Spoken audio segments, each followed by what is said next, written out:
দেখতে পাচ্ছ বন্ধুরা, এখানে পটেটো এবং ব্রেড বল তৈরি করে নেওয়া হয়েছে। আমি এবার হচ্ছে কড়াইয়ের মধ্যে তেল দিলাম, তেলটাকে হিট করে তারপরে হচ্ছে ব্রেড বলগুলো দিয়ে দিলাম।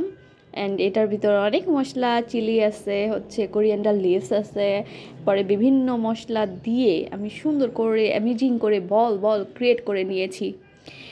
অ্যান্ড বলের শেপ দেওয়ার পরে সুন্দর করে গরম তেলে আমি উল্টে পাল্টে ভেজে নিচ্ছি।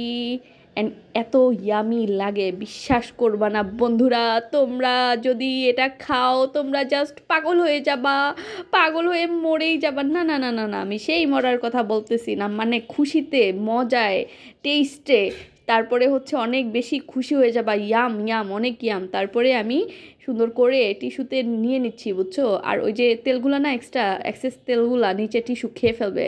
তোমাদেরকে এই তেল খেতে হবে না, বুঝছো? তেল তো বেশি হেলদি না, আনহেলদি। হ্যাঁ, ভিডিও শেষ হলো।